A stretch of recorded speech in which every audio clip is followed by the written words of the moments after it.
next day. I'd like to welcome you all to the February 14th meeting of the Johnson City Regional Planning Commission. And thank you for coming, and happy Valentine's Day. And first of all, I'd also like to welcome back Mr. Bob Cooper to our meeting. Thank you. Glad to have you back. If you're here to speak during one of the items on the agenda, if you would let me know when I open the public comments section of the meeting, I'll ask for people in the audience to raise their hand to speak to a question. Then if you would come forward to the microphone, state your name and address, and you'll have 3 minutes to make your comments. Please keep your comments on topic, and please address the commission, not the audience and not staff. I'll now call the meeting to order at 2 minutes after 6. Okay. We're missing my pledge maker and my invocation maker. So let's, does anyone want to volunteer to do an invocation? I will. Thank you. Please bow with me. Thank you for letting all of us be here today, and please give us the guidance as we move forward with our items at hand, that we may provide the best guidance for the city moving forward, both for the population today and for those who will come after us. Amen. Amen. Please stand for the pledge.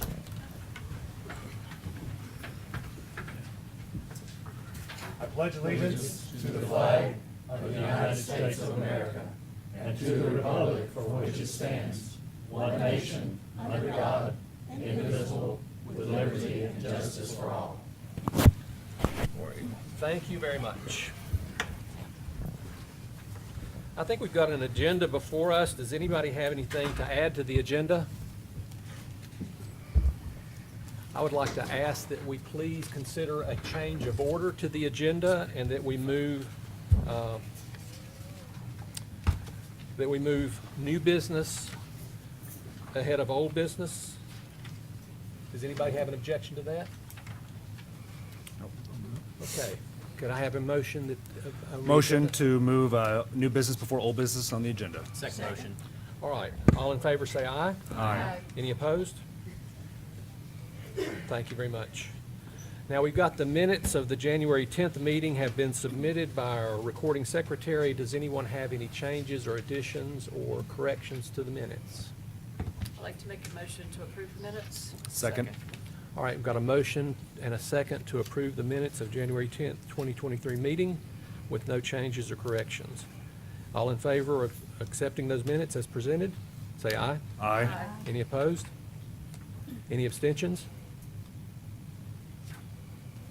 Thank you.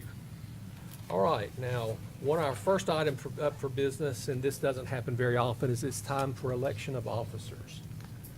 So we'll elect 4 seats of officers. One will be chairman, one is vice chairman, one is secretary, and one is assistant secretary. So I think that means that I'm going to open the floor for nominations for chair. I'd like to make a motion for chair. Yes, you got the floor. Okay. To renominate Chris Dagenhart as chair. Thank you. And I will serve if elected. Second. Any other nominations for chair? Mr. Chairman, Yes, sir. I would You got like the to put floor. forth my name Okay. as well for chairman. Okay, thank you. So Sean Oceanbine has put forth his name as nomination for chair. Do I have a second? Second. Okay, I have a nomination and a second. I guess I don't need to ask you if you accept the nomination now, do I? Do I have any other nominations for chair? Bob? No.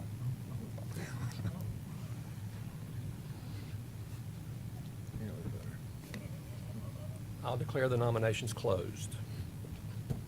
Any discussion about the nominations? I'll just say I think that we have 2 excellent candidates ahead of us to choose from, and I've enjoyed working with both of you over the last year, and it's not an easy decision. Thank you. Thank you. Any other comments? All right, Nicole, please call the roll. Okay, this is for nomination chairman for Chris Dagenhart. Commissioner Aldridge, Yes. Commissioner Bailey, No. Commissioner Cooper, Yes. Commissioner Lockmiller, No. Commissioner Oshinbaum, No. Commissioner Pavlich, Yes. Commissioner Rhodey, Yes. Vice Mayor Murphy, Yes. Vice Chairman Whitfield, Yes. and Chairman Dagenhart. Yes. That's 7, 4, and 3 no. So that would make you the chairman. Okay, so that's settled. Yes, All right, thank you very much. I'm sorry, 7 to 3. 7-3. Thank you very much. Okay, I'm going to open the floor for the office of Vice Chairman. Could I have a nomination, please? I'd like to nominate Sean Obuchain. Second. Who? He's got What was his last name? Oceanbine. Oceanbine. Okay, so we have a Hey, you trying to say motion. Pavlich? Do you accept the nomination, Sean? Yes, sir. Thank you. All right, any other nominations for Vice Chair? Can I make 2 nominations? I want to nominate Ben Whitfield. Okay, I've got a nomination of Ben Whitfield. Is there a second? Second. All right, I've got a second. Any other nominations? Any discussion? Nicole, would you call the roll for the nomination for Sean Oceanbine, please? Commissioner Aldridge, Yes. Commissioner Bailey, Yes. Commissioner Cooper, No. Commissioner Lockmiller, Yes. Commissioner Oshinbaum, Yes. Commissioner Pavlich, Yes. Commissioner Rhodey, No. Vice Mayor Murphy, Yeses have it, right? did you say yes? I said the yeses have it so far. I'm just tallying the votes right now. My rule won't Yeses matter have it. now. I gotta have it for the record. The yeses have it. They do. So you have to vote. Yeah, I'll say, I'm gonna just go ahead and say yes since the yeses have it. Vice Chairman Whitfield. Yes. Okay. Chairman Dagenhart. Yes. Okay, yeses have it. Vice Thank- Chairman Oshinbaum, and he will begin his term at this meeting if you all are comfortable, or if you want to stay where you are, whatever you want to do. So I'm okay with us staying in our seats for the meeting. Great, thank you. Thank you very welcome, sir. much. I know, it's a little tight, so I'm sorry. Yeah, we have to levitate ourselves in and out of these chairs. You're right. Exactly, that's fine. All right, I need to open the floor for nominations for the office of Secretary, please. Any nominations? I'd like to nominate Uwe. All right, is there a second? Well said. All right, do you accept the nomination, Uwe? Yes. Second. Any other nominations? Hearing none, I'm going to close the floor for nominations. Nicole, do we want to do that by acclamation, or do we need to vote? We need to vote. Okay, call the vote, please. Commissioner Aldridge, Yes. Commissioner Bailey, Yes. Commissioner Cooper, Yes. Commissioner Lockmiller, Yes. Commissioner Oshinbaum, Yes. Commissioner Pavlich, Yes. Commissioner Rhodey, Yeah. Vice Mayor Murphy, Yes. Vice Chairman Whitfield, Yes. and Chairman Dagenhart. Yes. Sorry, I have to change. Thank you very my much. papers. It's okay. All right, now I'm going to open the floor for nominations for the position of Assistant Secretary, which we don't have filled at the moment because we've lost the person. Correct. That filled that role. And does the person know what that requires? Does everyone know what the Assistant Secretary does? If Commissioner Rhodey is unable to come in and sign the subdivision plats that need to be signed by the Secretary of the Planning Commission, if he's not available, this person is their backup. Thank you very much. The floor is open. I'd like to recommend Mr. Bob Cooper.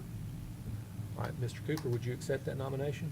Yes. Thank you. Is there a second? Second. Any other nominations for Assistant Secretary? I'll declare the floor closed for Assistant Secretary. Nicole, would you please call the roll? Commissioner Aldridge, Yes. Commissioner Bailey, Yes. Commissioner Cooper, Yes. Commissioner Lockmiller, Yes. Vice Chairman Oshinbaum, Yes. Commissioner Pavlich, Yes. Commissioner Rhodey, Yes. Vice Mayor Murphy, Yes. Commissioner Whitfield, Yes. and Chairman Dagenhart. Yes. Thank you. Thank you very much. All right, we're going to move directly into new business. We've got a voluntary annexation on North Roan Street. Ms. Warren, I think that's yours, is that right? Yes, sir. Thank you. No, I'm sorry. We're going to have a presentation by staff, and we're going to discuss it, then I'll open the floor for public comment. Thank you, I'm sorry.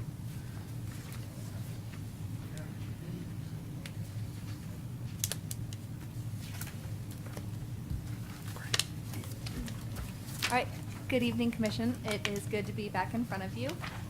In front of you, I have a request for the annexation of Holy Taco Boone's Creek. That's at 4903 North Roan Street. And so this did go in front of the City Commission on February 2nd for a request to proceed. And now it is in front of you tonight for a recommendation based on the plan of services and zoning assignment.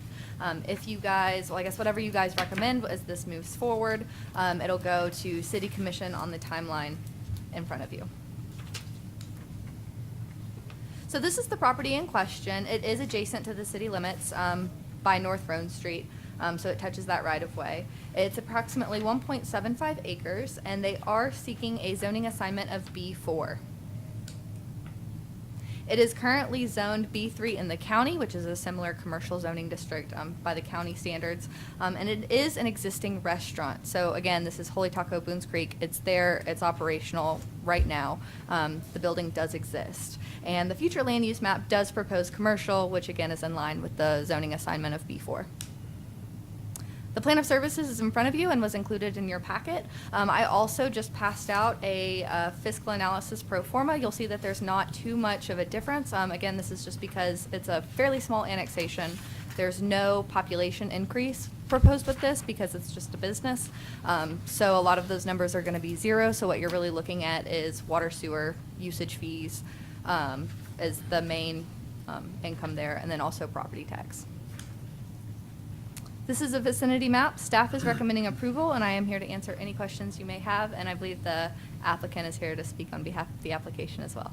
Thank you, Ms. Warren, and I appreciate your extra effort to provide that pro forma. Thank you very much. Yes, sir. I second that. Thank you.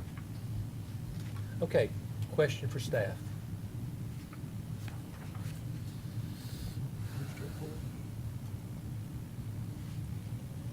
Any questions? Go ahead. No questions for staff. Thank you, Ms. Warren. All right, I'm going to open the floor for public comment now. Anyone here to speak for or against the question before us, please come forward and state your name and address. Paul Monroe, 1504 Colony Park Drive, Johnson City, Tennessee. And I'm just trying to get annexed by you guys. That's about it. I mean, Okay. we want to pay taxes, man. That's Well- a good step in the right direction. Yeah, let me give you money. I am curious, what's your reason for wanting to be annexed? Well, we would like to sell liquor by the drink, Okay, thank you. wine and spirits and whatnot. Thank you. That clears up a question in my mind. Yeah. Yep. All right. You're welcome to speak further if you have anything else you want to say. That's it, guys. Thank you very much for coming. Thank you. Thank you for coming. Anyone else here to speak for or against the question? Pretty straightforward. Seeing no one else, I'm going to close the floor for public comment. All right, any questions or discussion amongst the commission, or any follow-up questions for staff? I'd like to make a motion. Please do. Motion to approve the annexation as presented by staff. Okay, I've got a motion to approve the annexation at 4903 North Roan Street, Holy Taco Boone's Creek. Do I have a second? I have a second. All right, any further discussion? Nicole, would you please call the roll? Commissioner Aldridge? Yes. Commissioner Bailey? Yes. Commissioner Cooper? Yes. Commissioner Lockmiller? Yes. Commissioner Pavlich? Yes. Commissioner Rhodey? Abstain. Commissioner Whitfield? Yes. Vice Mayor Murphy? Yes. Vice Chairman Oceanbine? Yes. Chairman Dagenhart? Yes. Motion has carried. Thank you very much. All right, now item number two under new business, a replat of the Scheu family on property on Roan Street. Mr. Ryder, I think you've got that. Yes, sir.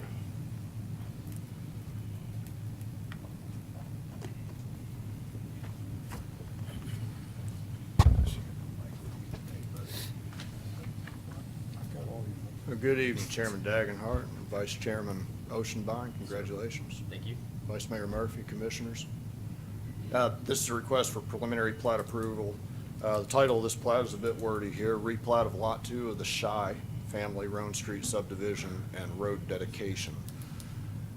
This property here, it's situated at the corner of University Parkway and, well, actually, South Roan Street and East Highland Road, the upper portion of this property.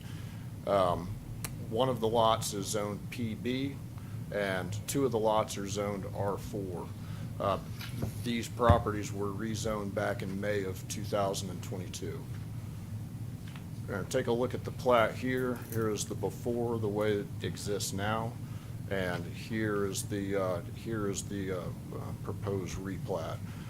See, there's one lot, Lot 2, which is zone PB, Planned Business District, no minimum lot size or width. Setbacks are as seen here, and you can see there's 2 different side yard setbacks.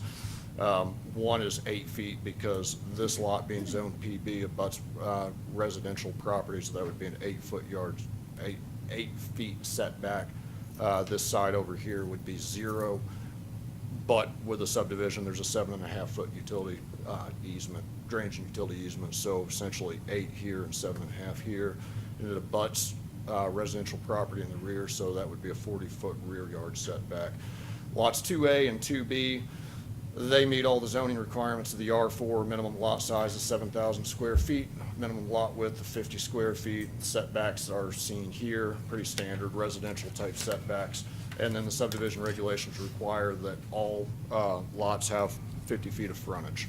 Also associated with this is a road dedication, because there is a reroute of East Highland Road. And the reason for this replat is to improve vehicular sight distance from the crest of the hill as you come down South Roan Street. If this is approved, you will see a subsequent right-of-way abandonment probably in the next, well, the city is the applicant in this, and the city is building this road. When this road gets constructed, this portion of it, then we'll come back and have a right-of-way abandonment requesting to close a portion of East Highland Road and stop this point, or stop the connection to South Roan Street here. Now, one thing that you'll also see, this lane, or this addition of road, will basically become a left turn lane, and you can see right now there's a median that would prevent left turn access. That's how it looks now.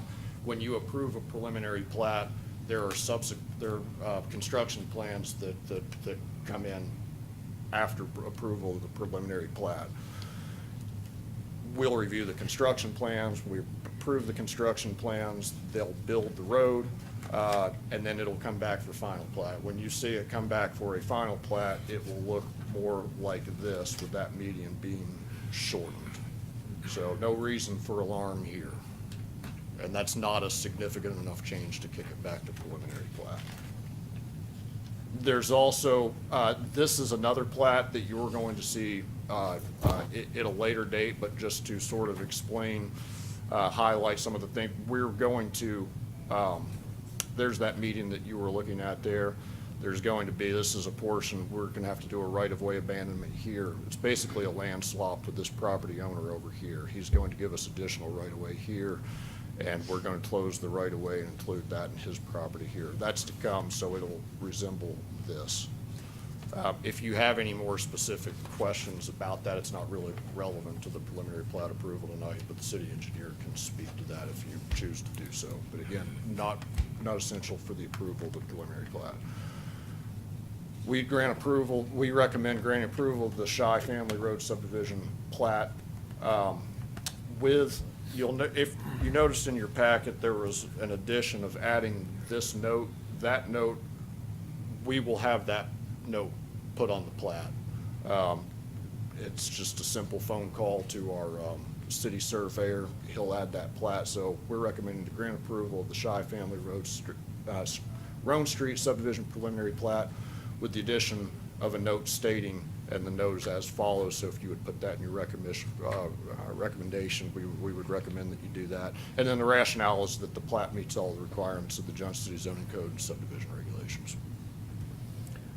All right, thank you, Will. Any questions for staff?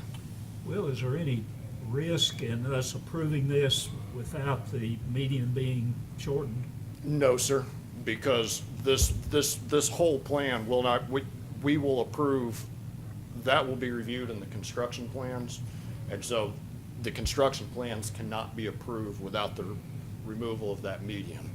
And then, just to reassure you more, this will come back as a final plat once this road is built. And it'll come back here for final plat approval like we would with any preliminary construction plan final plat. And on the final plat, you'll see a median that resembles this. Thanks. Yes, sir. Can you leave that up there for just a second? With the, no, go back. So the road frontage that is currently on East Highland, does that go away? This will still, no, the road, let me go back here. When this right-of-way is abandoned, and we're not sure exactly at which point we're going to abandon the right-of-way, at East Highland, it could be from here down, or may be somewhere from here down. But if when this is abandoned, then the property owners here and the property owner here will each claim a half of the right-of-way. So if it's from here down, yes, that road frontage would go away, but they have their road frontage here because East Highland's being rerouted. No, I understand, but, so, over time when the road dilapidates, what, is it just considered their yard now? Oh, here? Yeah. Are you planning on pulling up the road? I'm sorry? All right, the city engineer stated they're gonna remove portions of the road. Oh, Why would you not remove all of it? Some of it's for drainage. Thank you, sir. But the public wouldn't have access to it? Couldn't drive a car in there, or? We would keep an easement over that area for the utilities, but no, you couldn't drive through it. Okay. There'll be a berm or a buffer of some sort. Yeah, they'd have to cross it, it's a nice driveway. Okay. Thank you. Mr. Ryder, it's good to see that we've seen this piece of land many times in the last couple of years. And it's good to see that site distance is getting taken away, for that piece of property. yes, sir. Any other questions for staff? Thank you, Mr. Ryder. I'm going to open the floor for public comment. Is anyone here to speak in favor or against the question? We're the applicant, we're for it. I'm sorry, Will. So the city's the applicant, we're for it. Well, I thought maybe someone wanted to object, Mr. Ryder. And the Apparently city there's- doesn't have any opposition in the community? So I'm going to close the floor for public comment on that little story. Well, I think it's a win-win. We get a better intersection, we get better site distance, and a couple property owners will get additional property. Yeah, I think it's a great plan. Thank you very much. Any other questions or discussion amongst us or questions for the city? Can I hear a motion? Let me, Yeah. I'm gonna put the recommendation back Recommendation up with the Oh, added yeah, verbiage. Thank you. Make a motion for approval of replat of Lot 2, the Scheu family on Roan Street, also including the staff recommendation. All right, I've got a motion and a second. Did I hear second? Yep. Thank you very much. Any other discussion? Nicole, would you please call the roll? Commissioner Aldridge? Yes. Commissioner Bailey? Yes. Commissioner Cooper? Yes. Commissioner Lockmiller? Yes. Commissioner Pavlich? Yes. Commissioner Rhodey? Yes. Commissioner Whitfield? Yes. Vice Mayor Murphy? Yes. Vice Chairman Oshenbein? Yes. Chairman Dagenhart? Yes. Motion has carried. Thank you very much. Okay, now we've got a concept amendment plan is the next item on new business. Amber, I think you're up for this one? Thank you. Good evening. Evening. So now we have the concept plan amendment for Hubbard. It's located at 802 Country Club Court, and it's associated with an ordinance that was passed for a rezone R2 to R4 back in 2007. The petitioner now is here to ask to move the access point from Unaka over to Country Club Court and to also increase the residential density. So here's the site. You can see it's right there on Unaka and Country Club, and it's across the street from the Lions City Park. And there's a couple of views. It's just a vacant lot. A little background, like I said, 2007, it was rezoned. It went through quite the rigmarole of getting approved finally and adopted as an ordinance. So it took from March of '06 until August of '07 to finally work out all of the issues that were involved. There was land use issues, or there was a land swap that had to happen with the country club. That's the way I understood it. It was a lot. And then since then, there's been a couple changes in state law regarding stormwater, and also TDOT sent a letter asking the applicant to please use Country Club instead of Unaka for access. And so that's why they came in with this request, to try to honor that. So the 2007 approved concept plan, you can see there's 4 buildings with attached single family, about 30 units, and there's that access over there at East Unaka. And the current proposal here, actually, I can go back. If you look at this one, you can see the 2 detention areas. They're on next to Unaka on either side of that private road. And here, you can see it's much bigger and slightly in a different location.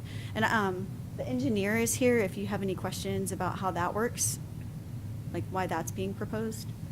But yeah, so that basically plus 44 units, so 44 total, and then they would have 2 access points, which would cover them for the 2 routes for fire. The city has a number of policies that support multifamily type development. It's located on, I'll get to that. But a mix of housing options, different kinds of units than what's around it. So all of those are the policies. Nobody came to the neighborhood meeting that we had. And I reached out to the Parks Department, because it's across the street from a park, and they recommended that I contact the Little League that plays there. And I tried to solicit comments from them, but I didn't receive any. And so staff recommends approval as a whole of all city staff, and all of our departments that reviewed it, including schools, fire, public works, water, sewer, all recommended that it was fine and it could be served. Development Services recommends approval because it's an infill development, very literally.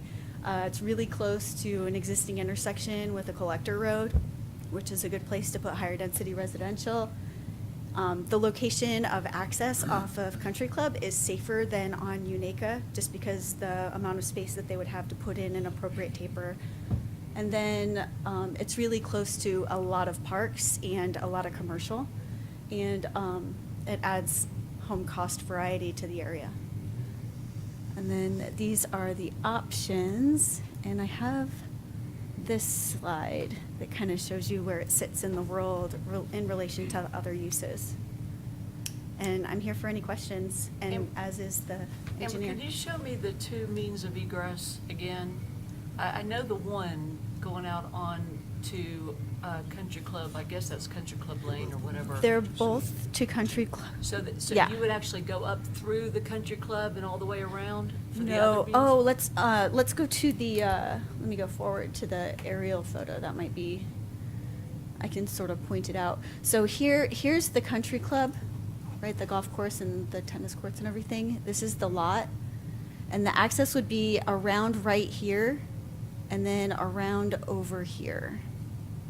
So they're both to this same road. Okay, Just- that's what I wanted to, okay. And then I can go back to the plan, and you can see this one's towards the middle of the lot. That's a very And then this one is toward that There's games and stuff. sort of west edge. Ms. Rogers, did you have any communication with the country club during this? The country club did send comments, and I believe I put them in the packet. I don't think I have a printout of them, but, and they also said that they were gonna send somebody to speak tonight. Yeah, you did put it in the packet. Okay. Is Country Club Court a city road or a private road? It's a public road. It is a public road? Yeah, and as you probably recall, it is the access for a city park. Mhm. This. So will there be any road improvements needed to be done on that road, painting, striped, anything like that? Just leave it the way it is? Yeah, I can't speak to that. Thank you, Lawrence. That road's also very narrow. Lawrence Perry It's with not, engineering. it's not up to any kind of standard. We don't have any plans for any improvements right now. It's- Not even painted lines or Not left as- side, right side? Not as it is right now, but, we could look into that. What happens during ball games? Because I've been over there numerous times in the summertime, and people park along the street and whatnot. How's that going to affect people trying to get in and out of this neighborhood? Yeah, that could affect it, and like I said, we could look more into that. About the volume, if road improvements are needed. I can't hear him. Is the microphone working? Hello? There you go. Okay, yeah, there it is. Yeah, we could look more into that if the volume with the traffic and everything is affected for the people that are going to be living there. So at what point does Country Club Court, where does it end and the Country Club start? Because the road doesn't go all the way to the Country Club, right? No, it's just a local road. It's a service road for the country club. Also, it serves as a service road for the country club. But it also, a lot of the membership use that road. But the membership uses the road, but it becomes private at some point. I'm assuming once you get up there to the parking lot. Like at the tennis courts, is that where it becomes private? Okay. Thank you, sir. Ms. Rogers? Yes. If the open space is approved tonight, does this meet the 15% open space? If it's, because it is over, I guess, the 25 dwelling units?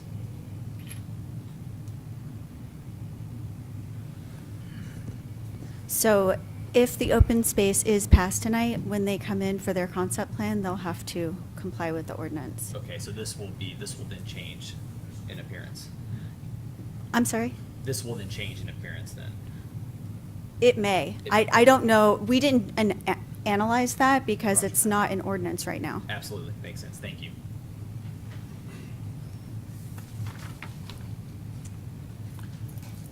Is there a provision for sidewalks along the street? Which street? Country Club? Country Club. They do actually show, right here, a new 5-foot sidewalk along Country Club Oh, Court. I see it now. And there's an existing sidewalk over here Okay, on thank you, Unaka. thank you very much. I'm sorry. I just want to clarify one thing on the open space ordinance. If you pass this concept plan now, it will be built per this plan. That's what I was Now, thinking, okay. the other thing, the open space applies to single family. This is a multifamily unit. Since they're So- attached to dwellings. So this is the plan that you're voting on. And it was roughly something similar to this when it was approved years and years ago. Great, thank you, Mr. Ryder. Thank you. Because of the development and the neighboring country club, is there any type of buffer that's needed?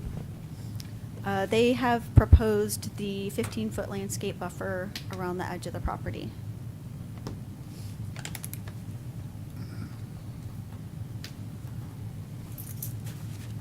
All right, any further questions for staff, please? Thank you, Ms. Rogers. I'm going to open the floor for public comment. Is anyone here on this topic? I see Mr. Wood in the back of the room. Anyone else, please, to come forward? If you'll please state your name and address into the microphone, and then you'll have 3 minutes, sir. Tyler Deaver, I guess the address would be 1901 East Unaka, which is the Johnson City Country Club. So a couple of these things that y'all highlighted on already were, and I'm speaking on behalf of the board of directors. We are asking for an upgraded buffer, whether that's planting or fencing for between both properties. And we do have concern for Country Club Court as, again, you'll highlight it on this. It does serve as a service interest at the moment, but members do use it as a main entrance. Close to the tennis courts is where it becomes private property. Jamie, I know you asked about that. It's kind of at a diagonal because on the left side, Lions Park still has a portion of that, and we get on the right side, it becomes our property. So Thank you. we are concerned about traffic going through there. As y'all noted, narrow road, not marked, and with increased traffic. So just wanted to note that we're requesting some kind of upgrade to Country Club Court for safety reasons and proper and upgraded buffering, whether that be planting or fencing between both properties. Thank you, sir. Mr. Wood. Good evening. Todd Wood, 1804 Galen Drive, Johnson City. Engineer for the applicant. He is here in the audience, too. Couple things. The buffering that Jamie had asked about and the adjoining property area. There is a landscape buffer, type 1, which is required. Beyond that, there's nothing else that is required. No fencing. We could do a 10-foot buffer with fence, but if we do 15, which is shown, there is no fencing required. So we meet that requirement. Couple things here on the access. So this green line that's right there, and that's approximately where the city sanitary sewer line is located. It may be a little over here. Travis may be able to speak to that, but so with the access before that came in through Unaka, which is a state highway, when this concept was approved years ago, since then the state stormwater rules have changed. If we disturb any of this land down in this area, because of the amount of area that would be draining to that disturbance, we would be required to build a massive sediment basin, which is a permanent pool of water. Usually they're then converted to a detention pond. Because of the size of the drainage area, which I think is like 80 acres draining there, we could never build a sediment basin large enough to meet that. So we can't meet state regulations. But bigger than that is that sewer line, because we can't put it underwater. We can't purposely pond water anywhere near that sanitary sewer line. So on the new plan, the pond is outside of that area. So it's over here. And we have no disturbance in this massive drainage way that comes through in both directions to the property. And so that plus TDOT not wanting the entrance on Unaka and on the Country Club, that's why we're here. That's the only reason why we're here, because it's already been zoned. It's just to change the concept plan. We really have no choice but to come off a Country Club. I think it makes more sense. Country Club Court. You know what I'm saying? Country Club Court, maybe it is a service road. It's a public street. So, you know, they still have the right to use it. Maybe it does need to be widened by the city, but it is a public street. Thank you, Mr. Wood. Okay. You say you have no choice. Could you not reduce the quantity of units and solve the problem? I can't cross through here, disturb this area, and pond water over that sewer line and meet state regulations on their stormwater But permit. if you were to reduce some of your living units, your pond could still be to the left of the sewer line. Yeah, the problem's not the pond. If we have a driveway that comes through here where the cursor is, I'm going to disturb this area in here. All the stormwater goes to that point right there. And if I disturb right in there, I have to build a massive sediment basin. And based on my experience, I can't get that approved by TDEC. And city sewer department is not going to let me pond water over that pipe. Mr. Cooper, was your question around the access of the driveways, the location of the driveways, or is it around the burden on the Country Club Drive? The burden, that's really where I'm coming Yeah, from. you're talking about the that traffic Country Club burden. Road is, I mean, I drive up and down it pretty regularly, and it's a challenge for two vehicles to pass going and coming. So your concern is That's really about where the I'm capacity, the concerned. capability of Country Club Yes. Drive to handle the traffic and possible parking and load?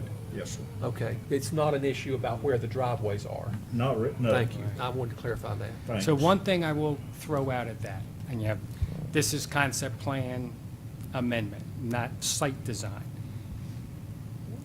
We are required, as part of the site design, to build a sidewalk in there.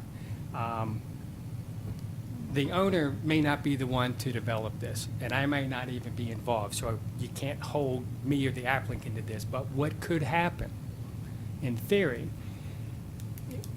to put that sidewalk in, there has to be quite a bit of grading to go in there, because the elevation grade jumps up pretty quick. Maybe in the future, the Public Works Department could work with whoever develops this property to, in their grading, to grade flat back a little bit further and let the city come through and widen the road. I don't think that should be on the applicant to do that. And that's not part of this at the time, but that just makes sense to me then in the future to maybe look at doing that. Yeah. Thank If you don't mind, I'd like to add that they currently have the right to put in 30 units there. And the difference is that they're moving the axis and adding 14 units. Yes, ma'am. Okay. Thank you. And on the 14, it's concept. We don't know exactly how many units, the size of the units, but we can always do less. We can't do more, so it's maxed out. And Thank you, Mr. Wood. all right. Anyone else to speak to the question before us?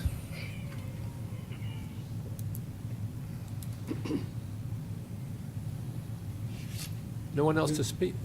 I do have one other question. Is there any risk of water that's coming off the Little League side Will it still have opportunity to cross and be able to dump in their area? Because doesn't it all drain over there with the culverts? Thanks, Tom. The answer is yes. It's right here. This is approximately where the pipe comes through from the ball fields. Yeah. And so that's, I think that there's about 80 acres that drains through there. That's another reason to keep all this open, besides the sediment basin issue. But yes, it would come through and it would have a clear path to make its way through the property.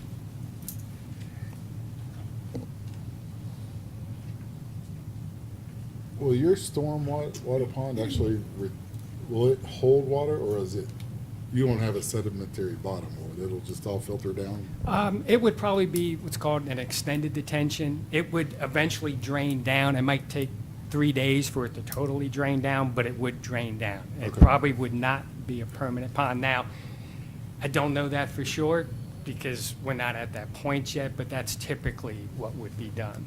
Okay. Somebody could turn it into a wet pond, but it would be outside of this flow path. It would, be up over here, but more likely it would be an extended dry extended detention pond. Thanks, sir. Okay. Thank you, Mr. Wood. Is anyone else here to speak to the question? I'm going to close the public floor for public comment. So, commissioners, what's your comments? My biggest concern is that the access road, the club drive, that's just, it's not to any standard, and it's. It's a bad road right now. I mean, the way it is now, right, Bob? Yes. And I mean, I'm all for the development, but I think the road is not adequate enough to handle the traffic that's going to come on that road. Shoot, I got a big mouth. They can hear me. I don't disagree with either one of you on the condition of that road. I agree, the road needs some upgrades. But it's kind of like all the development that we have in our area. It's the chicken or the egg. Do you put the development in, or do you fix the road? To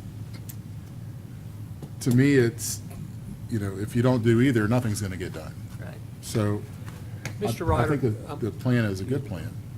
Excuse me. Mr. Ryder, would you come up, please? Could you give us a quick review of the next stages a project on this property would pass if we present and pass this concept plan? Yeah, when you present the concept plan, then of course, any site plan that comes in would have to mirror this concept plan, so. Unless there's a significant difference. that you Unless have there's to a mirror this. significant difference. An increase in units would be a change, it would trigger having to come back. Change in ingress or egress, which is unlikely because, a significant change in ingress or egress, because both points are here on Country Club Road, that would be a change. A significant change to the location of the units. The parking, that's not really a consideration. So the next step would be whoever develops this property. It could be the owner, or as Mr. Wood said, that this could be sold, and someone else could develop it, and then they would have to build it to this concept plan, or if they wanted to change it, they would have to bring it back. So the next step would be, your question was a site plan. And is we a site would plan review- the time when we would review the talk site about plan. the improvements around the... When engineering reviews Engineering. the site plan, at that point, then if there were needs to upgrade the road and improve the road, then we would, and if traffic studies were required, we'd address it at that point. Thank you. Yes, sir. So can this road, Country Club Drive, are they able to handle fire trucks, garbage? With the numbers of units that are coming in, are they gonna be able to? The fire department reviewed this, and they recommended approval as well of this plan. But the fire department will be involved in the site plan review as well that we were just speaking of. When they submit the site plan, and we get in, the site plan again has to mirror the concept plan, but it's much more detailed. We're really measuring setbacks. We're looking at drive aisles. We're looking at traffic and how will traffic, is the road wide enough, and all of those sorts of things. So like all other traffic, the fire department would be reviewing that as well for their emergency vehicle. Right. And Public Works as well with waste removal or whatever else. Thank you. Yes, ma'am. Thank you, Mr. Ryder. Yes, sir.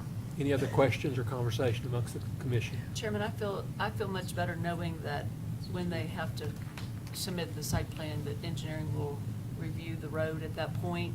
So I'll go ahead and make a motion that we approve this concept plan at 802 Country Club Court. Yeah, I second the motion. All right, I've got a motion and a second. Any discussion about the motion? Clarification.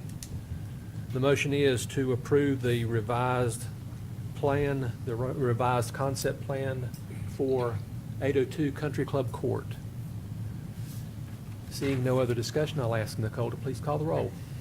Commissioner Aldridge? Yes. Commissioner Bailey? Yes. Commissioner Cooper? Yes. Commissioner Lockmiller? Yes. Commissioner Pavlich? Yes. Commissioner Rhodey? Yes. Commissioner Whitfield? Yes. Vice Mayor Murphy? Yes. Vice Chairman Oceanbine? Yes. Chairman Dagenhart? Yes. Motion has carried. Thank you very much. Okay, next item, number 4, the Washington County rezoning request at 4846 North Roan Street. Okay, I would like to direct your commission's attention to an addendum that has been passed out on this project.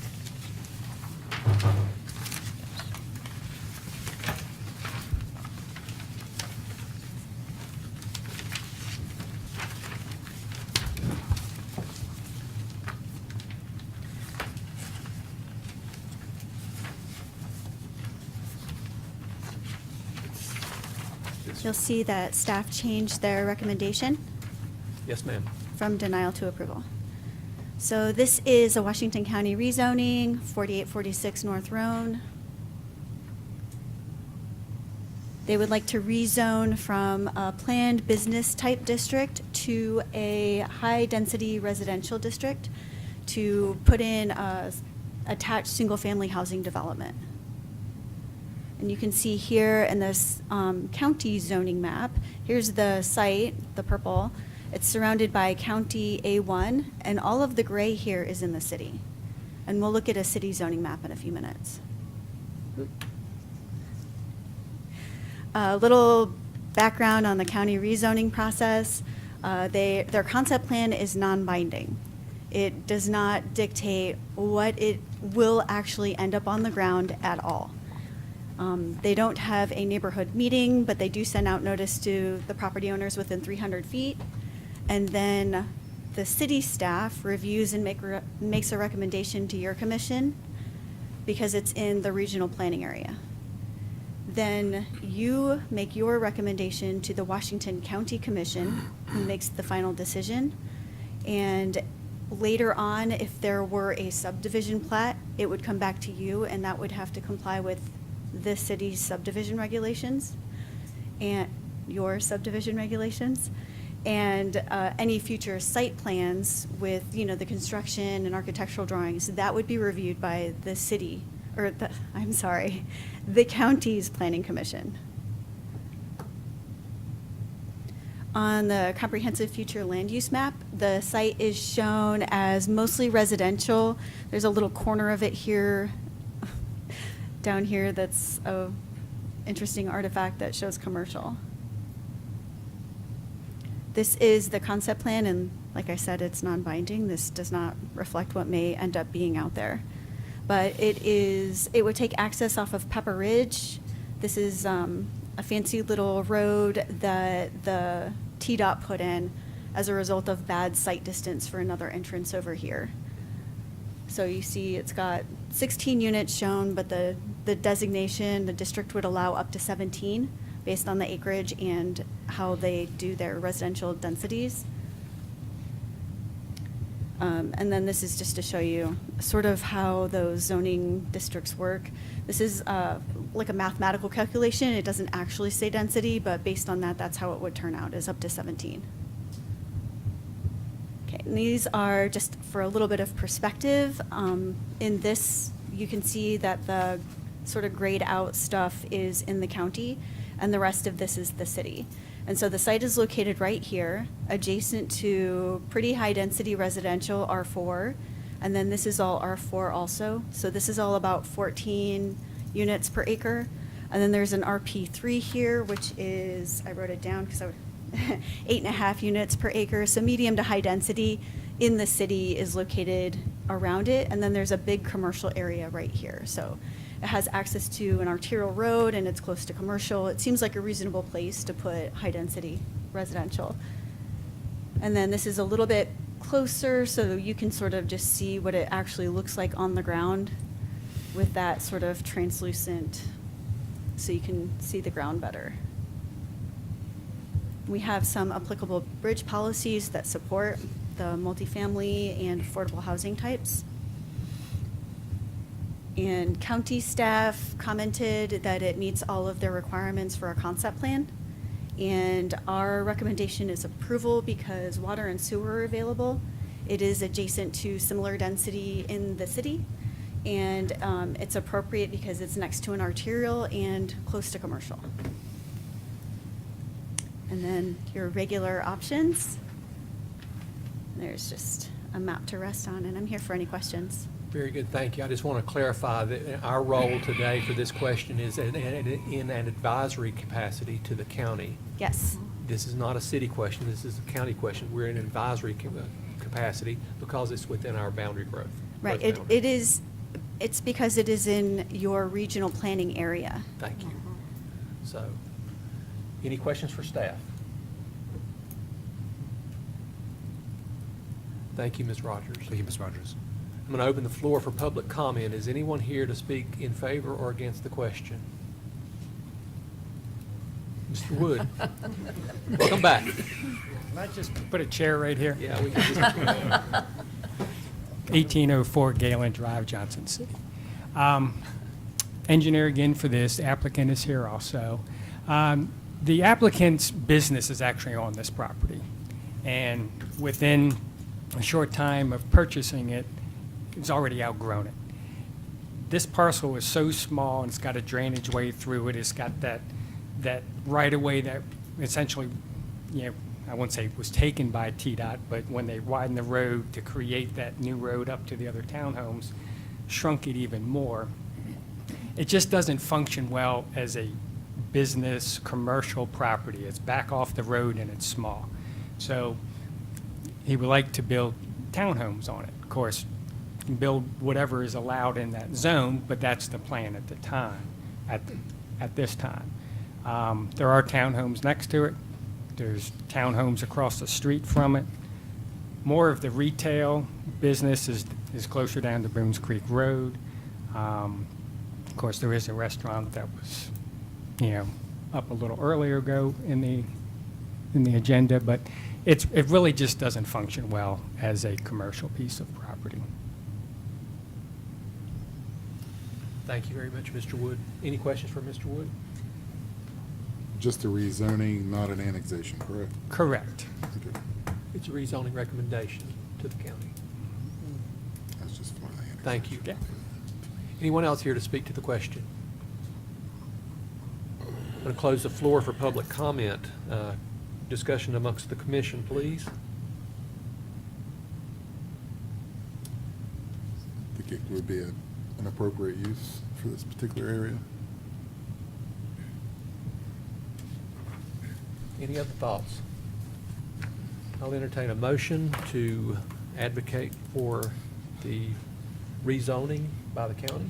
I'll make a motion, Chairman, for this item from PBD2, Planned Business District, to R3A, High Density Residential. Second. All right, I've got a motion to approve and a second. Any discussion or questions about the motion? All right, Nicole, would you please call the roll? Commissioner Aldridge? Yes. Commissioner Bailey? Yes. Commissioner Cooper? Yes. Commissioner Lockmiller? Yes. Commissioner Pavlich? Yes. Commissioner Rhodey? Yes. Commissioner Whitfield? Yes. Vice Mayor Murphy? Yes. Vice Chairman Oshenbein? Yes. Chairman Dagenhart? Yes. Motion has carried. Thank you very much. Okay, let's take one step backward on our printed agenda, back to old business. I think we've got a text amendment question. Ms. Bourne, I think you're going to present that. The topic is open space.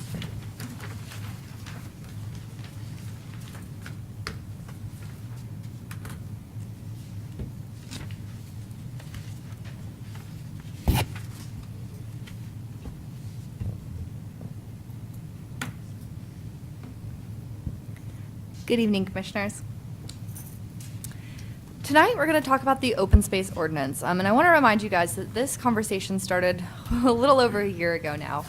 So this is something that we've been working on for a while. And just to kind of give you guys a breakout of where we were. I know for a while we were moving forward with the open space ordinance considering commercial, multifamily, and single family.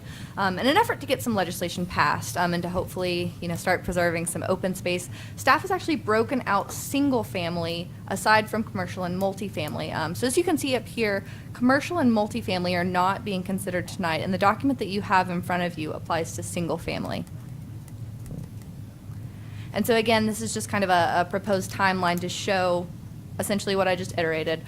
We would like to still bring multifamily and commercial before you, but we didn't want to hold up single family while we work out the details. We felt that single family was ready to be considered. So again, just a potential timeline in front of you all.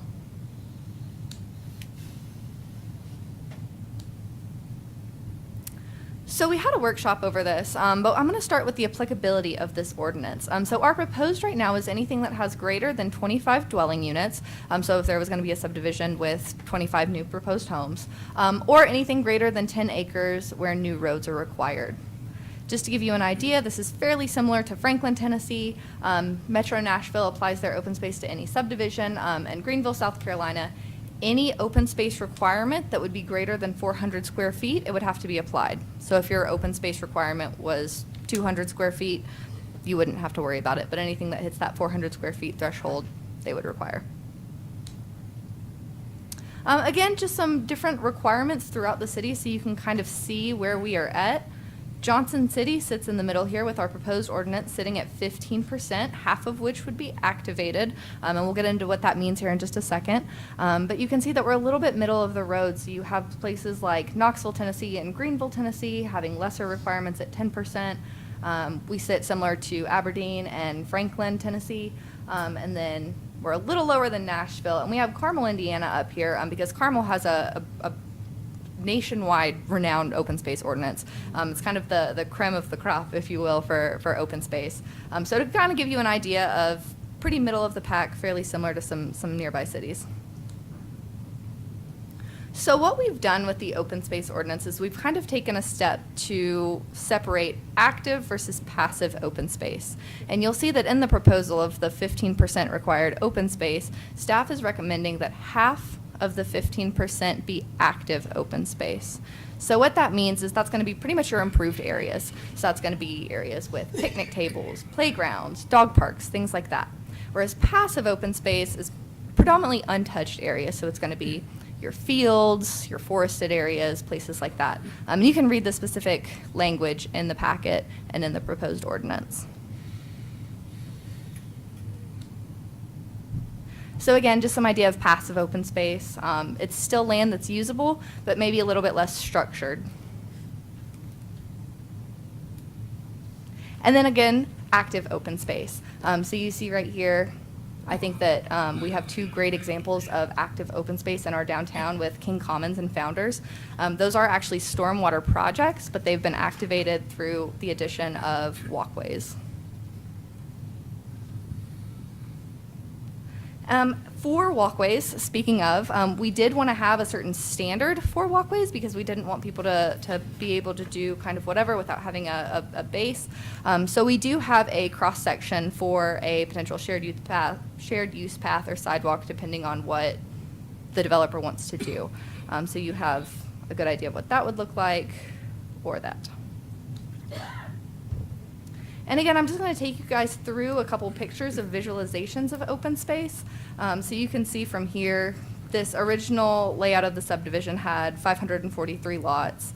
And then in this revised layout, they actually have 535 lots. So they lost a few lots, but they made those lots a touch smaller, but you see that they now have some sites in here for open space. In front of you, I have an example of 25% open space throughout the development. Again, staff is proposing 15, but it's just an example so you get, some sort of a feel for what 25% looks like. And now I'm going to take you through a few slides. At the workshop, I know that it was requested to have a development kind of apples to apples comparison of different amounts of open space. I had today to bring these together, so I did not have time to go in and add roads and make it look like a community. But you can kind of get an idea of the 10% is the green box. So if your whole development is the large blue box, 10% of that would be your required open space. It grows to 15%. That's what 20% would look like. And 25%. And again, I know that this is sort of a very, very broad representation of the percentages, but I did kind of want to give you guys something to compare because I know that there was conversations about whether 15% was the best number at the workshop. So hopefully this kind of gives you somewhat of a visual to kind of work off of. And again, I think that it's not, a 15% comparison, but you can see with this development here, this is a visual representation of what 20% looks like. This is a visual representation of what 40% would look like. This is a development that you guys had previously seen. The application has actually been withdrawn, but you can see it originally started with no open space requirements, and this is what 14% open space would look like. So it wouldn't meet the proposed ordinance, but it would come pretty close to it. Some reductions and exceptions. You guys can go and read through this in the legislation, but it essentially says that if the applicant wants to work with the Parks and Rec director and they have that interest, there's some potential to decrease the amount of required open space per the Parks and Rec director. There's also the ability to have a up to 25% reduction if they are within a quarter mile from an existing park.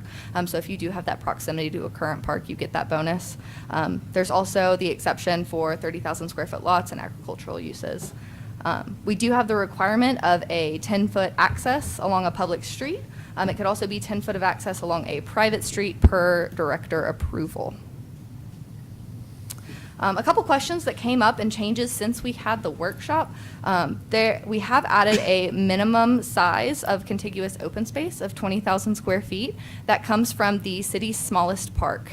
And I forget the name of it now that I'm standing up here. But Paul Chrisman Park. What would it? Paul Chrisman Park. Paul Chrisman Park. And so Commissioner Lockmiller, we discussed that at the workshop. And so that comes from the city's smallest park. So we thought that that was a good size to go for a minimum contiguous requirement. The walking path, we have added that it needs to be concrete, asphalt, or gravel. Those are the options for constructing that path. And then we have also added that golf courses do not count as open space. So with that, I know that you guys have probably read through it and have lots of questions, and I'm happy to answer those as best as I can. Thank you, Ms. Warren. I'm going to open it for questions from the commission to staff. Mr. Popovich. Did you have one, Jenny? Did you want to go No, first? I'm good. Could you go back a couple slides? Could you go back a couple of slides? Yeah, right there. Unfortunately, I wasn't able to make the last workshop, but I thought we had also discussed the possibility of an exception for connectivity through creek bed systems. Did that not make the cut? Or is that considered parks? The Greenway plan that is coming from Parks and Rec has not been written yet. And so we wrote we had a lot of caveats in there about how it was going to comply with the Greenway plan and what that was going to look like. But ultimately, we decided that the Greenway plan is going to have those requirements, and it's going to essentially, lay out that, you'll need to connect to existing greenways or things like that, and that you shouldn't actually get bonuses for doing something that's required. You shouldn't get bonuses for something that is required. Right. So if a development came through and it was recognized in the city's Greenway plan as needing to be a part of a Greenway plan, then as opposed to giving a bonus for being a part of that Greenway plan, that would just be their required open space. That would qualify as their open space. Right. Yes, sir. Okay. I think you guys are saying the same thing. But different. They would have to, there is an applicability statement in here that says that they would have to comply with that plan. So it's not 15% and donating. Correct. It is. That would be their open space, yes. Thank you. Yes, sir. Ms. Warren, is that codified anywhere in this so that when developers read this, they would know that that's an option for them? That's my concern. That is 17.4 right now. And as the Greenway plan gets written and adopted, staff would recommend going back and making that language a little bit more clear so it's a little easier to follow.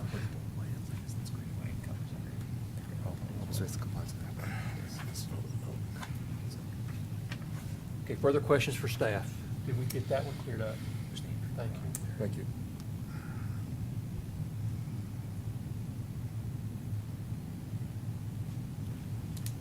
We've talked about this for a lot of times. We must have some conversation.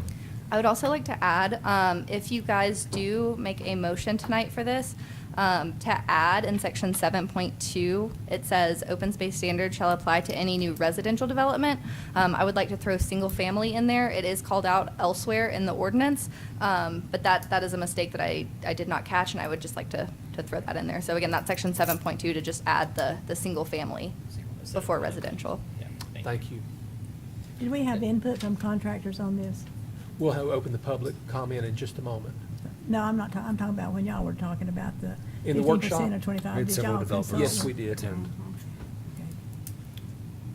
Ms. Warren, thank you for putting the diagrams together so quickly. Much appreciated. Thank you. Yes, sir. Okay, no other questions for staff. I'll thank you, Ms. Warren. You can take a seat. I'll open the floor for public comment. Is anyone here to speak to the question of open space? Mr. Dutton, please come forward. Good evening, Mr. Chairman, members of the Commission. Could you please give us your name and address? Certainly. My name is Ben Dutton. My address is 7 Cox Farm Court, Johnson City, and SVP Development with Mitch Cox Companies. And Commissioner Bailey, I'm the developer construction chat that participated in the work session as well. So I mean, I think we have come a long way. There's been a lot of discussion on this subject. I would like to commend the Commission and staff as well for engaging with the development community and seeking input. As we look at the current draft, there are really just two comments I think I wanted to make. The first is with respect to, I know there's been some discussion about how much open space is the appropriate level of open space. I mean, I do think 15% is actually quite a bit when you look at it. I think the representative diagrams that Peyton put together here actually helps give you that context. But when you're looking at when you actually lay out a single-family subdivision, 15% actually is quite a bit. Also, the practicality of the way that open space is going to work is that open space is going to be probably distributed throughout the community as well. You may not want it all in one spot from a livability perspective. So the addition that becomes problematic in the current draft is the minimum contiguous open space requirement of 20,000 square feet, which is a lot. And I think if you consider in putting things in perspective, if you guys can envision actually what, for example, 5,000 square foot is, within 5,000 square foot, you can get a very, very reasonable, very functionable park for, say, a play structure for kids. And as a little pocket park, that's actually quite nice, and you might want those throughout the community. So that would be just the voice of caution, I guess, is that 20,000 square foot requirement, contiguous, all in one place, could be quite challenging and may force actually bad design. But with that, those are the only two comments I had. So again, thank you for seeking input and letting us participate. Thank you, Mr. Dunn. Thank you, Mr. Dunn. Mr. Wood. Told you I needed a chair. You need to sit on the front row. Just quick, same thing Ben was saying. From a design standpoint, to have a little more flexibility on how you fit this in there. The 20,000, that's a pretty good size, but when you start talking about, like I said, little pocket parks or playground or dog park, usually they're a lot smaller than that. So to have some flexibility in that, and then having some mechanism. I mean, not everything's black and white. There's always a little bit of gray, and when you're designing something, when it's black and white, sometimes you get bad design. So to have some mechanism for doing something different, maybe, whether that comes back here before you or another board, or that's whatever staff member on that, but to have flexibility in that design. Thank you, Mr. Wood. Mr. Wood, sorry, before you step away, do you have any recommendations on how you would recommend that be implemented, the flexibility? Not right. I don't know the language, but just having enough specific words and sentences in there that just gives a little flexibility, not be so hard and fast on, okay, it's got to be this size or that size. Every piece of property is a little bit different. So to have one ordinance that just says it has to be this, just be careful with that. If I think of what that might be, depending on what you pass tonight, I'll pass that along. But at the top of my head, I can't come up with it. Thank you. Thank you. Anyone else here to speak to the question? Seeing no one, I'll close the floor. Okay, guys, it's up to us. What's the next question amongst us? So how did we arrive at the 20,000? Ms. Bourne, could you come back up? So at the workshop, we discussed having a minimum contiguous open space size. Staff tossed around a couple ideas. Another idea that was tossed around was that it is the minimum lot size of whatever zoning district it goes in. So if you think, I know we don't like to use this, but off the top of my head, R2C has got that minimum lot size of 6,000 square feet. So that 6,000 minimum lot size would carry over and be the minimum open space size. So that was another idea that was tossed around. But again, ultimately, we came down to finding the size of the smallest park in the community that we could find that is operated by Parks and Rec and city-owned. And that was how we derived at that conclusion. And we were responding to an issue about open space being small little pieces that were spread around and they weren't really functional. Correct. That's what we were trying to avoid. Correct. Yeah. But I see, based on what he said, that we could possibly have people coming back asking for exceptions because of the way their lot stands or the way it's made, or with no leeway if we make it all black and white. Further discussion? Maybe an option to split that 20 into no more than X pieces, 2 pieces, 3 pieces. Just thinking out loud. Instead of shall, should. Was it actually based on the size of Paul Crisno Park? I think that would be valuable. Do you mind pulling up the city map and pulling up the size of Paul Crisno Park? Yeah. I think that would be a really good visual to get an idea about what that size looks like. Because I just did it on my phone. And while she's looking at that, I kind of thought of this the other day is the city needs to have some onus on ourselves. We need to start looking at number of rooftops per square area and then looking at putting a park in that area instead of putting it all in development.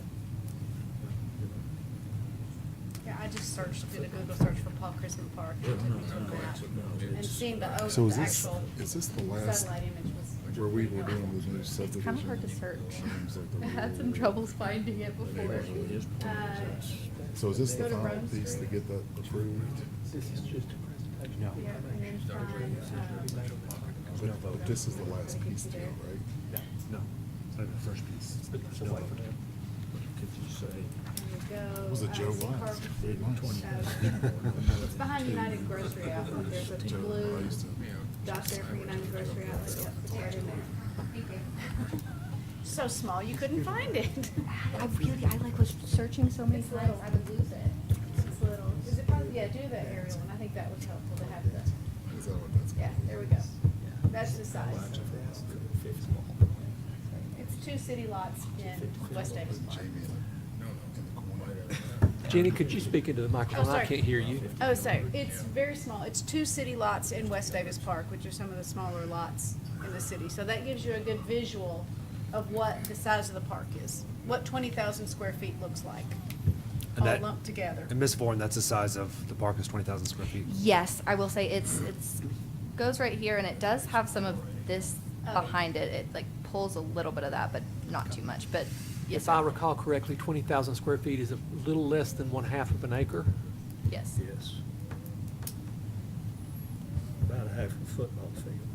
And staff is open to other recommendations for minimum contiguous lot size. Again, this is just something that we threw out as an option to the commission, and that can definitely be a part of your Jamie, motion tonight. would you repeat what you said, because we couldn't hear it all the way down here about rooftops or something? Ms. Lockmiller, or it's No, Jamie? I think it was Jamie. It's Jamie, I'm sorry. It's Jamie. I was just thinking to myself that the city should have some onus for park space and green space as well, where new development's going in. So I think at some point we should create some sort of matrix, number of rooftops, per square area. There should be some sort of park just like this. So that, I think, what was it, a quarter mile, within a quarter mile of a park, you get so Correct. much of a reduction? Quarter mile. So that's kind of what I was thinking about, but again, it's dangerous when I start to think. Yeah. Well, and just to clarify, did that answer your question, Ms. Bailey? Yes, it did. Just to clarify, this is open space that is not public park space. unless there's some separate and unique agreement between the developer or the homeowners association and the city, that the city would take it. The city Correct. would have to agree to take it, but This there's space has no plan for that. every ability to be held privately. Yeah. And I lived in a neighborhood, just a conversation between us commissioners, that had a gazebo in it. And it was for the neighborhood, but no one used it because it literally sat next to someone's house. So you felt like you would sit there in it and just peer right into the person's window, and it was totally useless, but it met the requirement of open space for that development. I love the neighborhood, but it was an absolute useless gazebo. And so I'm glad that we're creating this number, but I do feel that we need to talk about whether it's 20, 15, or 10, you know, and exactly how much of an acre is 20? 20,000 square feet? Yeah, right now? Just under a half. A little less than a half. Yeah.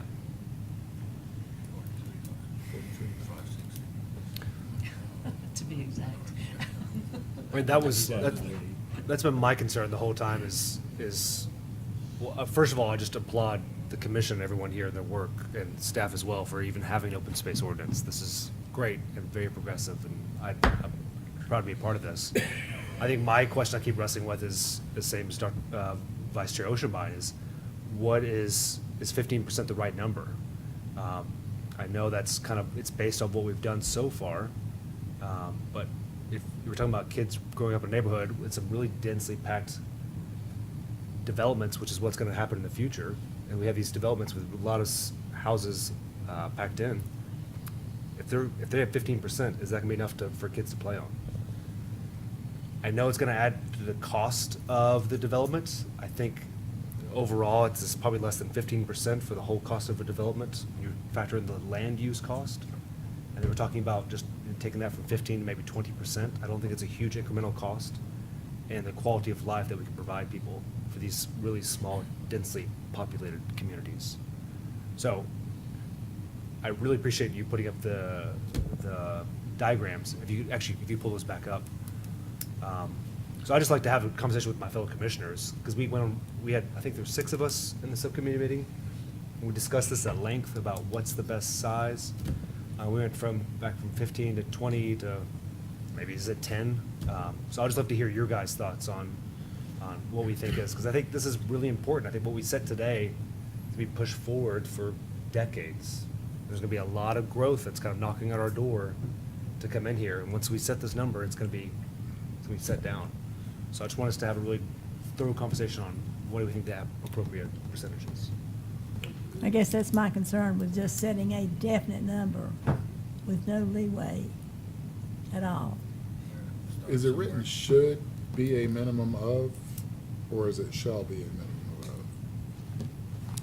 I'm pretty sure it's shall. Shall? I don't know that there's any benefit in us having a code that would say should, because if it's not required, it's not required. That would be correct, Commissioner Locklear. Peyton, what is the history of? Yes, speaking to Mike. Sorry. What's the, sorry, I've got a rough voice anyway. Anyway, what's the examples of other towns in terms of percentages? Do you have anything like that?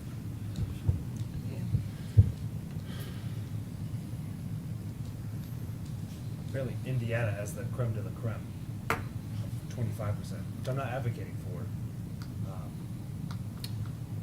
Well, I have a question. If Carmel is not natural or activated, it's other, what else is there? They go into very, very specific details about what should be preserved in certain instances. I mean, they go down to like if there's a certain type of tree that needs to be preserved over something else. So it's not really about active versus passive. It's just the way they do it is kind of completely different. It's more based on the value of the land, I guess you could What's say. the population of that area? I am not sure off the top of my head. Over 50,000? I would be guessing. It's just north of Indianapolis. Yeah. So a suburb? Yeah. Do we know, has it stifled development in the community to 25%? No, 100,000. Classic Booming. community. Yeah. Almost, Yeah. 100,777. I think that leads to the good question is the would it stifle or would it actually increase because the quality of the neighborhoods are so good compared to others that more people want to move here? I mean, does the staff have an indication on kind of what that flow feels like versus the 15 and 20? I think that, open space is very important, and I think that there's a fine line, though, between balancing affordability. I think that we all, as a city, recognize that we need housing. And so, you guys have a really important role to play in the development of the city, of creating purposeful and intentional spaces that have community gathering points while managing and maintaining that sense of affordability. So it's a fine line. Mr. Chairman, also, a lot of towns sometimes go through, relook at what their open space ordinance is. I know Asheville has recently. And so the thing isn't set in stone. I think we can do an adjustment of that in the future. We don't think that the 15% works. Absolutely. We I should couldn't start somewhere. I couldn't agree more. And I think that, zoning and these sort of ordinances are supposed to be living documents. They're not meant to be written in stone. You apply it, and as you learn, as you see what works, you come back and you amend it. That's why we come back with text amendments. And I think, to your point as well, Commissioner Rohde, we have commercial and multifamily coming right down the road. So I don't think that open space is going to be something that we potentially pass and then move on and don't talk about anymore. I think that it's going to be still a very, very forefront topic of conversation. And if, there is a change that we want to make that we see isn't working, I just want to remind you, commissioners, that, again, this is a living document and it's made to be changed. Do you think the statement with the 20,000 square foot contiguous, I guess, do you think we need to change that to 20,000 square unless it, there's a benefit to making it less than, and that can be explained? Do you think we need to let that language in there? Therefore, it is certain to be 20,000 unless there's a significant benefit to the open space to have something different? Who judges that? That's a great question. Yeah. I think it leaves a lot of room for ambiguity. Okay, And I think perfect. that it kind of puts staff in a difficult position to identify exactly what that would be. Okay. Well, that would have been my question. Does that go to staff, or would it come back to the commission? If there's going to be exceptions to what we state, I don't think It goes to you can have staff. exceptions. You'd have to write that into the code, who arbitrates any exceptions. I also feel like as a commission, we faced a lot of criticism over some of these larger developments that have come down to us. And a lot of the criticism we've faced is that their houses are all crammed together and that they are so closely and densely populated. And so for that reason, that's another reason I don't wonder if it's not best is to go with 20%. And if we find out that's stifling development, then we can revisit, as you guys said, it's a living document, and we can take it back to another number if we had to. I also want to clarify, just because I find myself getting a little confused up here as well, that the 20 number we're talking about in two different capacities. We kind of keep bouncing back and forth. Oh, yes. So just I'm for talking about the anyone who might be any 20%. sort of confused. Yes, not 20,000. 20% overall required open space. Correct. And then I feel like there's also kind of this parallel conversation going on about a 20,000 square foot minimum requirement. Yes. And so those are two separate kind of conversations and discussions that we're having. Walking trail that's 10 foot wide by 2,000. So this is just a report. There's no need of action today? This would be action. Action. Staff is seeking action on this tonight. However, if you guys want to amend what is currently written, you can include that with your motion if you would like.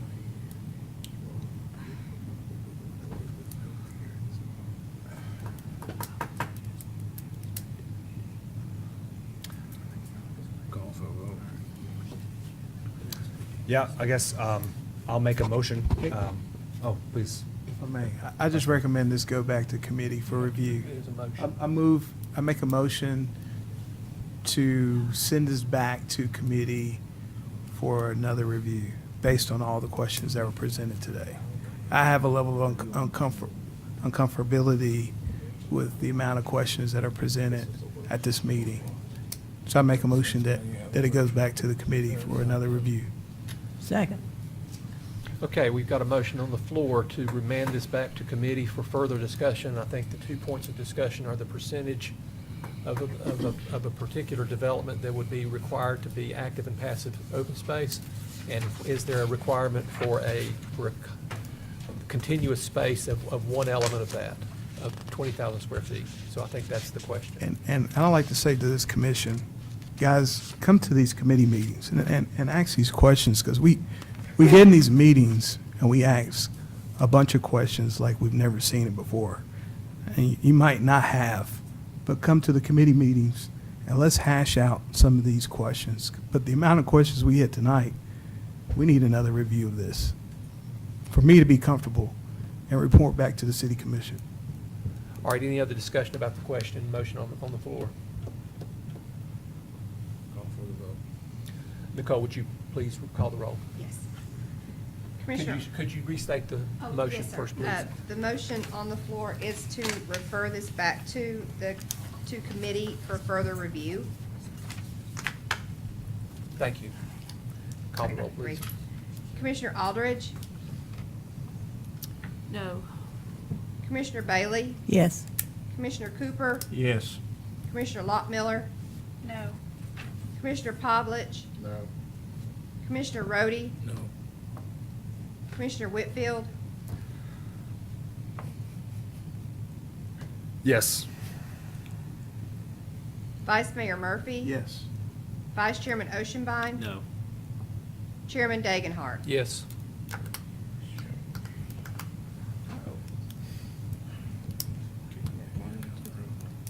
So it's a 5-5, and Chairman Dagenhart's the deciding vote. So this will go back to committee for further review. Thank you. Thank you, Ms. Warren.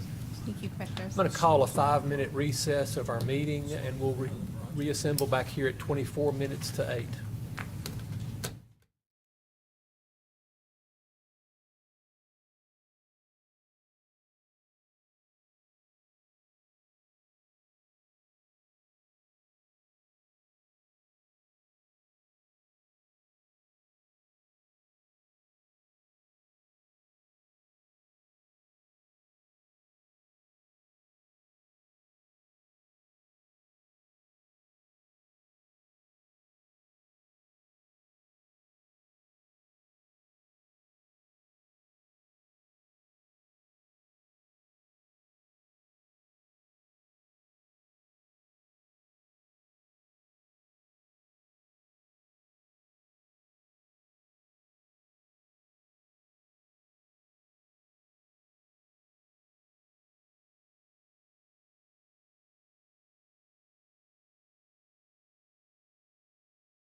Us back into order.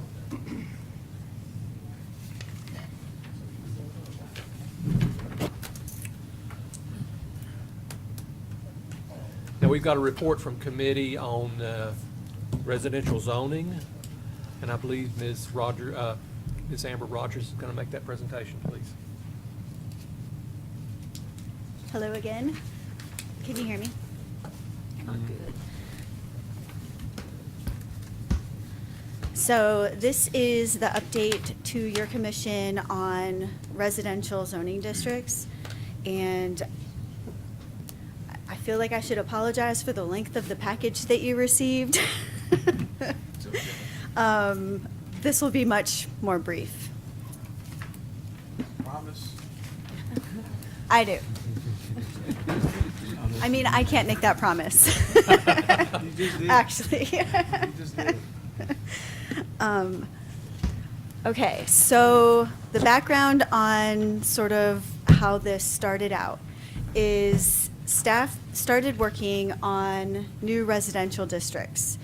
And the idea was to replace the existing 9 regular residential, R1 through R6, with all the R2s in there, with 4 new districts. And the idea, the staff had pulled one of those districts out and focused on it with the intent of sort of trying to facilitate an application that was going to rely on it. And it ended up resulting in a lot of confusion. The other thing that's going on right now is the city has issued an RFP for the growth management plan, which we desperately need, because it will include a future land use map that will help us guide appropriate locations for higher residential densities. Our current map does not do that for us. And so we have to either take it upon ourselves to determine what is appropriate, or we have to just recommend approval because it is consistent with the plan. And so both of those put staff in a really hard place. So the current direction that we're going to go with is to pause so that we can fully understand the city's needs, to wait for the growth management plan. And the idea is that we don't want to develop new districts that could possibly interfere with or confuse or harm in some way the future land use map that's coming to us.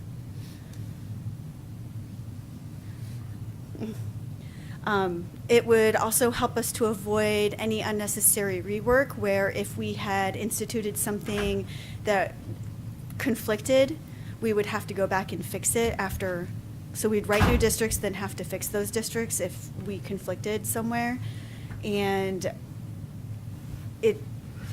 we now want to wait until we have our future land use map and then address those zoning updates that need to be done. So, and it also would give us the opportunity to look at doing a large-scale code update.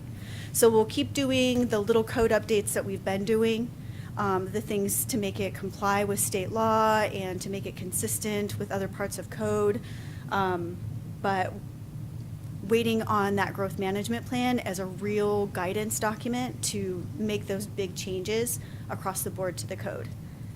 And then right now we want to consider doing a lot area averaging in some of the single family districts so that we can add that flexibility into the existing districts that we have, like we've talked about in meetings.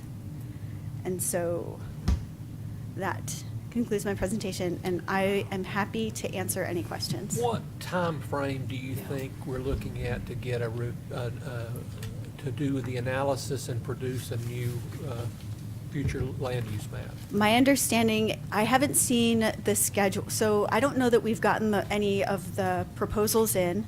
And in those proposals, they would include some sort of a schedule for when the public meetings are going to happen and when the deliverables would be provided for staff to review. So until we have proposals in and select a consultant and have that schedule set through that contract, that would be when we would have the solid idea of it, is the way I understand how this works. All right, let me ask this question. Do you consider a future land use map an integral part of the new growth management plan, and it's not a precursor? They are things that go together. Okay, they The land use map will be a part of that growth management plan. Okay, thank you. Any other questions for staff on this matter? And that's staff's direction, correct? Or city management's direction, or both? Yeah, administration and staff talked about this together. I think you may mention of possible amendments of some existing residential zoning code to add some new flexibility, and you called out one specific thing is lot area averaging. Are you looking at the possibility of bringing that before us soon in terms of some suggestions? Yeah, I would like to actually bring it to a workshop, or one of our legislative land use committee meetings to Yes, talk ma'am. about. All right, thank you. And Ms. Rogers, I think you and I are in the same not even subcommittee meeting at one point, talk about a new zoning district for the tree streets that historic has been discussing for a while. Is that also contingent on the future land use map, or could that still move forward? I think that the idea is to wait on everything, except for little fixes that we can do, like possibly adding lot area averaging to those single-family districts. I think you ought to move, you ought to move that lot averaging ahead as quickly as we legally can, because I think it's a great tool to create some flexibility in the designs. Right now, we're in a rut with lot sizes. We need more variety, and I think as soon as you can get that moving and get city commission to approve it, would be well worth the effort. Yeah, I have a really rudimentary plan on how that would pan out in the code itself, and I can bring that to you at our next. Yeah, go ahead and do that. Okay. Thank you, Ms. Rogers. I'm going to open the floor for public comment on this question. If you'd like to speak to the question of residential zoning, please come to the microphone. You've got 3 minutes. Well, I'm sorry. Danny Karst, 1504 Dobbins Drive, Kingsport, Tennessee. We kind of thought when we were working with staff more than a year ago, we felt we were really leaning towards a pretty good answer sometime around June or July. Then what came up was we thought was a good idea was to maybe do some different zoning that would take all this into consideration. And it's okay, let's sit still, let's be patient. And now I think we feel like I've been carrying the baby about 14 months, and I know that it's been a perfect storm that we just happened to get caught in the middle of, and it wasn't anybody's intent or even negligence. I just think if you just could watch the whole thing move, and we almost was there. We was about ready to deliver the baby, like December the 15th, and then that got sideways. Now we're carrying an overdue baby. She did that once, her first son, and it's a little tough. So we just felt like that, with this lot size averaging and so forth, and some ideas about how to use the open space, I think that's really some neat stuff that we want to be a part of and have a say in that we've done it before in other areas that I think worked out really good for the public, not just necessarily the homeowners. Because when it gets so big, it starts to feel like it ought to be a part of the community. It feels to me like, in particular, I've got 30 seconds. In particular, when I say this about the one in gray, I feel like that one needs to be somewhat of a district feel to it, that people can come and park there, and whatever we leave them, that they'll be able to use it, not just the people that live in the neighborhood. I think it should be sort of a district type park, I don't know, you might call it regional, whatever you want to call it. I just think it ought to have attributes that allows people, like we've done that before, it allows the public to come in and park and be able to use those amenities, and then maybe continue it as it goes on. You know, don't just stop it there, but we've got a chance in this case. It's just, and you know what, that just comes back to the way God put it there. You know what I'm saying? A lot of times it don't work to do that, but in this case, it gives us all a great opportunity to do something both for the residents that's coming, they're on their way, some of them are packing right now, and for those people that live there in that community. I think that's what's critical, is the people that's been there, that they get to have a part of that and have a say. We leave them something that's real, not just talk, you know, and we'd like to be a part of that. But we just got caught in a perfect storm of all these things that were happening, and I think they were all well-intended. Everybody's had good intentions, but it's been a little tough to sit and wait, and I mean, as you know, we've talked to many of you all looking for new ideas, anything we can do to help. And we want to be a part of that solution, but we want to try to be a part of it as soon as we can. Or if you don't want us, maybe tell us you don't want us. You know what I'm saying? But we thought we were already a part of it. Almost we were there. So with that being said, I want to thank staff, the people that's tried. They've always been great. Everybody here has been great to deal with. As far as that's been, everybody's been wonderful, welcoming. We can't ask for better. So we're not complaining about anything here. I think it's all of us got caught here. Help us all you can. Thank you. We need your help. We'll do our best. Anyone else to speak to the question? Come forward, please, your name and address.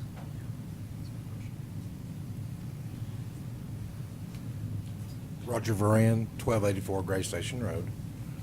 I know we've had a lot of discussions about different things out in the gray area with this new proposal for the annexation and so forth. I commend you on what you said just now. I really appreciate that.